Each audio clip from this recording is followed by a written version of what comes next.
welcome to South Asia Today, a show that provides you the glimpses of South Asia. I'm your host, Shivangi Mishra. Let's begin with the headlines first. Afghan businesswoman feels the squeeze under Taliban restrictions. Journalists and political leaders in PoJK accuse administration of muzzling press freedom. And Nepal and India celebrate Buddha Jayanti with fervour. Let's begin the show. As India's long election journey nears its end, the excitement of its voters can be felt in busy streets and lively neighborhoods. Foreign journalists are exploring the core of Indian democracy, capturing its rich diversity. Meanwhile, international interest peaks as foreign diplomats witness firsthand the spectacle of India's electoral process. With the final phase underway, all eyes turn towards the impending announcement of results poised to shape the nation's trajectory. Take a look. As India embarked on yet another electoral journey, the world turned its gaze towards the bustling streets and vibrant communities that make up the tapestry of Indian democracy. Demonstrating a deep commitment to shaping the future of their nation through active participation in elections and civic duties, Indian voters are displaying a remarkable enthusiasm. Foreign reporters are energetically engaging in rallies and establishing connections with local communities, underscoring their personal encounters with India's diverse society and electoral dynamics. They highlight these first-hand experiences to emphasize the country's pluralistic nature. Within hours of arriving in Delhi, I got straight on a flight to Varanasi to witness a rally roadshow with the Prime Minister Narendra Modi. While there, we spoke to a grand spectrum of people of all ages, all professions, all religions and none, who were all communicating to us how excited they were to be getting involved in this festival of democracy. And it can only be described as that because in the streets, it was almost like a carnival atmosphere, and it was absolutely electrifying to see this. And it was thrilling to be a part of that experience. We were jostling around in the boiling 40-degree heat. I was dripping, but you know what? It was great fun, and the people have been so warming, so welcoming, and we're just so happy to be here. India conducts its elections in multiple phases due to its vast size and population. Each phase covers different regions of the country, allowing for the efficient management of logistics and security, as well as the smooth conduct of polling. In the current electoral cycle, India's elections are being conducted in 7 phases, with 5 phases already completed successfully. Foreign nations have exhibited considerable interest in observing India's ongoing election proceedings. Their eagerness reflects the global importance of India's democratic practices and the scale of its electoral operations. Recently, a delegation comprising several foreign diplomats attended Prime Minister Narendra Modi's public meeting in Delhi. Now we are here about 20 dignitaries from the embassies, including 6 ambassadors, to watch what is the rally like in Delhi especially, and also see what kind of programs you will have in the rally. So it's similar to Nepal, no doubt about that, but we would like to have the first-hand experience of the rally, especially that of the Prime Minister. We are proud of it. India is the mother of democracy, largest democracy in the world. So I think we are very proud of that one. And then the general election is coming. The part of it has been already completed. The final phase of the Indian election is scheduled for June 1, marking the culmination of the nation's extensive electoral process. Following the completion of this phase, all attention will be turned towards the eagerly awaited announcement of the election results. The outcome will determine the composition of India's next government and shape the country's future trajectory. As India prepares to embrace the results of this monumental democratic exercise, the world watches with bated breath, recognizing the enduring strength and resilience of Indian democracy. The journey may be coming to an end, but the impact of these elections will reverberate far beyond the polling booths, shaping the course of history in the world's largest democracy. Moving on, Buddha Jayanti, also known as Buddha Purnima, is a significant festival celebrated in Nepal and India, marking the birth, enlightenment and death of Lord Buddha. In Nepal, the event is observed with rituals, prayer ceremonies and cultural performances, especially at Lumbini, Buddha's birthplace. And if we talk about India's Gaya, home to the sacred Mahabodhi temple, scores of devotees visited both Gaya, offered prayers and honored Buddha's teachings that promote peace and harmony. The Indian Embassy in Kathmandu, in collaboration with the Lumbini Development Trust, organized several events in Lumbini, the birthplace of Buddha, on the occasion of Buddha Jayanti. Buddha Jayanti is observed annually and it typically falls on the full moon day in the month of Vesak. It commemorates Siddhartha Gautam's significant contributions to establishing world peace.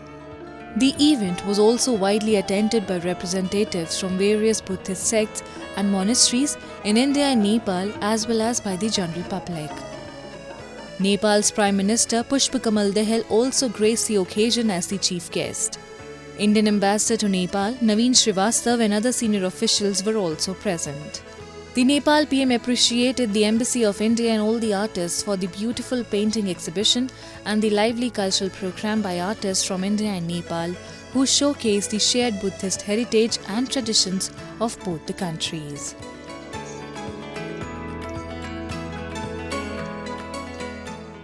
I must also express my admiration for the talented artists who have displayed their creative performance to enliven the evening and captured our utmost attention.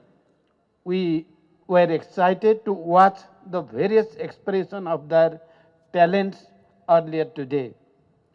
About our distinguished artist, I would like to say that your creativity and passion has been truly inspiring. We recognize with deep appreciation your important role in preserving and enriching our cultural heritage. Cultural events such as this is sure to play a pivotal role in promoting cultural ties and strengthening bonds of friendship and cooperation between our two countries and between our two peoples.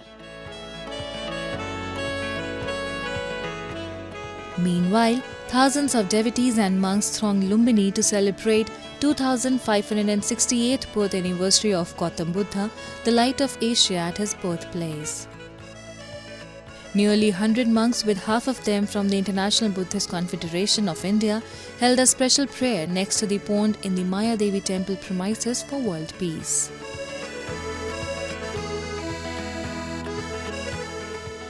This land is especially blessed as Lord Buddha was born in Lumbini on the day of Vesak Purnima.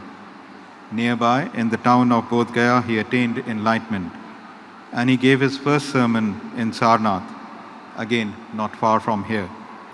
Finally, he attained Mahaparinirvan in Kushinagar. Lord Buddha's life journey and the dissemination of his teachings and message, starting from his first sermon in Sarnath, form an enduring and unparalleled bond between India and Nepal that adds to our unique relationship and symbolizes our shared heritage and values. In this context, I would also like to recall the visit of Prime Minister Modi, who had visited Lumbini in 2022 on the occasion of Vesak Purnima. He had then spoken about the importance of developing this shared cultural heritage together and enriching it further. During his visit, Prime Minister Modi and the then Prime Minister of Nepal had laid the foundation of International Center for Buddhist Culture and Heritage, which is progressing well thanks to the support provided by Lumbini Development Trust. India too soaked in the festivities of Buddha Jayanti or Vesak Day on the full moon day of May, honouring Buddha's birth, enlightenment and death. Buddhist monks from different countries held a religious rally in the holy town of Gaya, where Buddha is believed to have achieved enlightenment, while devotees in Varanasi Sarnath offered prayers at the site where he delivered his first sermon. The devotees wished for world peace and well-being. This sacred observance not only strengthens religious and cultural ties but also promotes universal values of kindness and spiritual growth.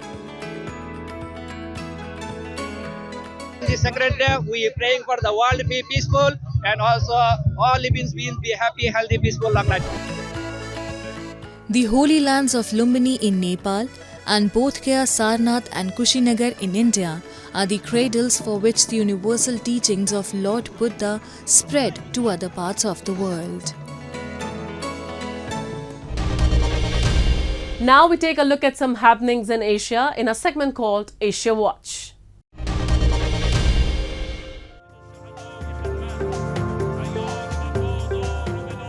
Iran's Supreme Leader Ayatollah Ali Khamenei performed prayers in Tehran ahead of the funeral of President Ibrahim Raisi and his companions who died in a helicopter crash near the Azerbaijan border at the weekend.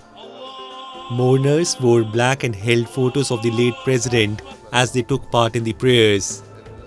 The death of the president came at a time of deepening crisis between the clerical leadership and society at large over issues from tightening social and political controls to economic hardship.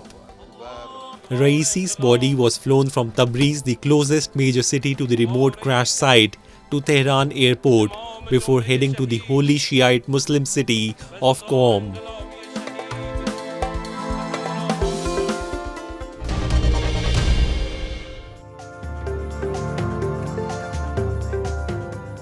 Nasir Sadiq al-Idani, an Iraqi lawyer and academic, established a sanctuary for stray dogs in Basra to keep them safe and away from harm's way.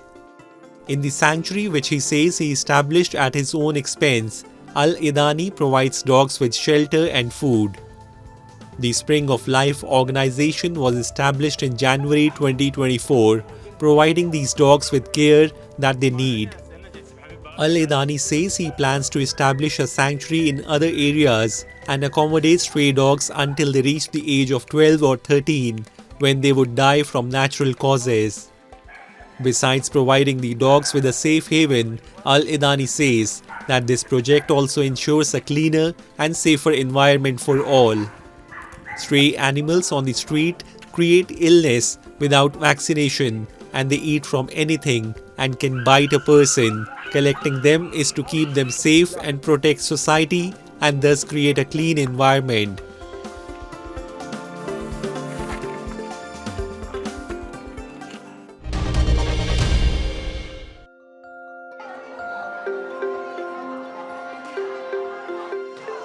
Lawmakers in Taiwan jostled, unfurled banners and shouted at each other in a dispute about efforts to widen parliament oversight pushed by the opposition, despite the anger of the ruling party, which says there has been no consultation. The two main opposition parties, the Kuomintang and Taiwan's People's Party, which together have enough seats for a majority, have joined hands to back reforms that give Parliament greater scrutiny over the government. That includes a controversial proposal for lawmakers to punish officials deemed to commit contempt of Parliament by making false statements or withholding information, which the DPP says lacks a clear definition. Outside the Parliament, thousands of people, many of them young, listened to speeches and carried banners accusing the opposition of trying to force through their reforms and even working in a concert with China and trying to kill democracy. Some held up sunflowers in reminiscent of the Sunflower Movement, a protest against a proposed trade deal with China that brought thousands of students to the streets in 2014.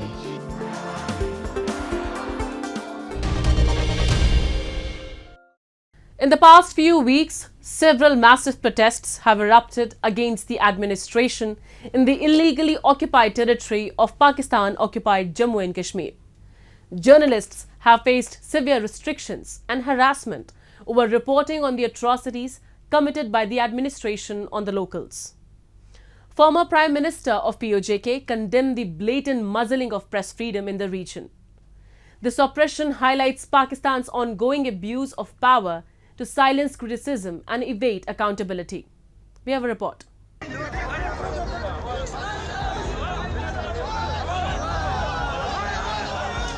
In the past few weeks, the illegally occupied territory of PoJK has seen massive protests against the administration and clashes between police forces and locals. At least 4 civilians have lost their lives and many were injured after Pakistan ordered a crackdown on dissenting voices against the puppet administration in PoJK. There have been massive uprisings against Pakistan and its puppet administration, as locals are not receiving subsidies on flour amid back-breaking inflation, high electricity bills and several other public concerns. The administration has deployed its rangers and police forces to suppress any dissenting voices raised against them and their masters in Islamabad. Moreover, journalists in PoJK are facing various restrictions on their reporting on the matter. They are being detained, harassed, and many are becoming victims of enforced disappearances.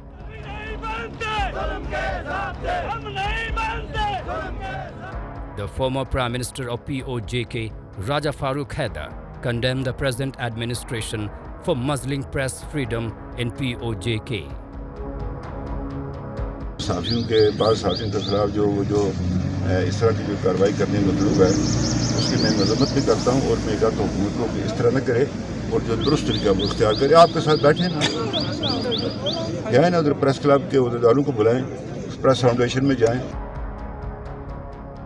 Last month, the administration notified a new National Cyber Crimes Investigation Agency to probe electronic crimes. Digital rights activists describe the new law as yet another attempt to stifle online criticism of the puppet administration. The new law is being used by the administration to press charges against journalists who are vocal about the atrocities of Pakistan in the illegally occupied territory. Press की आवाज़ को, media की आवाज़ को, social media को दबाने की कोशिशें की जा रही। पहले तो खुफिया तौर पर की जा रही थी, लेकिन अब कुछ अर्से से सामने हुकूमत सामने आ गई है। साफियों के खिलाफ जो मुकदमात बनाए जा रहे हैं, FIRs दर्ज की गई हैं और फिर उनके मालिकान को जैसा साफी जो वर्किंग हमारे जर्नलिस्ट हैं उनके वाले से दबाव डाला जा रहा है। और इसी तरह सोशल मीडिया को मॉनिटर करने के लिए एक सेल बनाया गया है। इन सब चीज़ें वो हैं कि जब कोई हुकूमत नाकामी की तरफ जाती है या जब कोई हुकूमत कोई डिलीवर नहीं कर सकती या वो समझती है कि अवाम के सामने जो जवाबदेही के अमल से वो नहीं गुजरना चाहती तो फिर इस किस्म की इक़दामात करती है। Twisting and turning laws to strangle dissenting voices has remained an old tactic of Pakistan. Under the guise of protecting free speech and journalism, these laws are used to censor any criticism of the government and the military. The laws that should be used to crack down on online crimes are instead used to snoop on journalists and persecute them if they do not subscribe to the administration's draconian policies.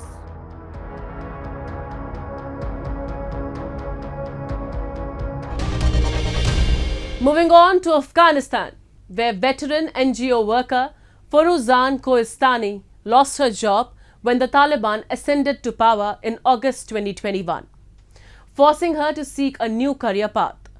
Despite the oppressive environment, she demonstrated resilience by starting her own business, a cake factory. Koistani envisioned her factory as a lifeline for Afghan women who faced severe restrictions under the Taliban regime. We have this report. With the Taliban's ascent to power in August 2021, veteran NGO worker Foruzan Koistani lost her job and had to seek a new career. She eventually started her own business, a cake factory, which she hoped would provide a much-needed lifeline for Afghan women unable to find work under the new Taliban regime's restrictions. Taking out a loan of 350,000 Afghanis, Kohistani was able to build up her factory's production and hire 15 women and 5 men in 2022. قبلا در حکومت جمهوریت ما در یکی از دفاتر وظیفه داشتم. زمانی که وظیفه خود دست دادم تصمیم گرفتم که چی کار کنم. بیکار مانده نمیتونستم. بتانم خدمت هم برای خود و هم برای جامعه خدمتگزار باشم در هر حالت در هر شرایطی. تصمیم گرفتم که می بزنس شروع کنم تا از همین طریق مظهر خدمت شوم برای خواهرای عزیزم که فعلا در خانه بیکار هستند. از دست ماندین بعضیشان و بعضیشان نانآور فامیل هستند. In the beginning, her factory made around 100,000 Afghanis per month. With that, she was able to afford the salaries of her employees and pay for her family's expenses and needs. But as Afghanistan's economy continued to deteriorate, after just 1 year, her monthly income decreased by 50% and her business is now on the verge of bankruptcy. Kohistani tried to apply for another loan 2 months ago, but got rejected by the bank because she is still paying off the previous one. With their futures teetering on uncertainty, her employees are worried that the closing of the factory would leave them with no other option but to beg on the street. اگر این پلان ما ورشکست شویم، سقوط کنه، پیش بردیش نتانیم، دیگه هیچ کدام را نداریم جز نامیدی، جز اینمی که دچار افسردگی شویم، دچار مریضی شویم. امی دختر خانما یگانه امیدشان همیجه است که میاین کار میکنن. اینا شاید دچار بسیار افسردگی شوند، دچار مریضی های شوند که دست به گدایی بزنند بعضشان. The Taliban have not formally banned women from work, but have barred many Afghan female aid workers, shuttered beauty salons, which employ tens of thousands of women, and limited women's movement and work in many institutions without a male guardian. This has affected formal female employment to plummet. حساب محرم شرایط که پیشنهاد دارن که محرم بر ما محرم اگه بیایم ما قماشی نداریم که بر محرم ما کرای را بتون بر خود ما کرای را بتون به خرج مصرف خانه ای که یک مقدار کمک میشه در خانه مدیماشم به اون نمیپایم مجبور هستم در خانه بشینم دیگه. Female-led businesses like Kohistani's are now facing a series of problems accessing capital and markets due to Taliban restrictions. A United Nations Development Programme study released in mid-April showed. The UNDP found that 41% of 3,100 Afghan female entrepreneurs surveyed had to take on debt, but just 5% of them had been able to gain credit through a bank or microfinance institution, instead mostly relying on lending from friends or family members. Low demand for their goods, a restricted ability to export due to these payment blockages, inability to access inputs again for their businesses, real challenges accessing finance, and that's something we talk about in the report which we published. Only 5% of these women entrepreneurs are able to get loans from banks, and there are major restrictions on their movement and their ability to do business because of discrimination and so on.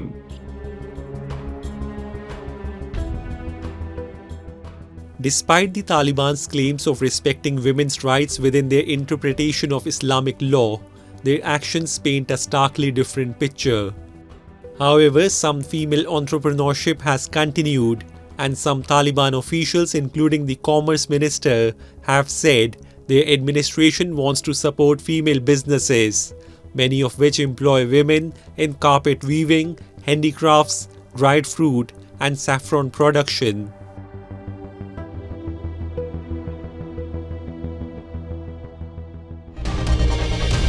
Now it's time for me to wrap up today's episode. We'll be back next week at the same time. This is Shivangi Mishra signing off on behalf of the entire production team of South Asia Today. Goodbye and take care.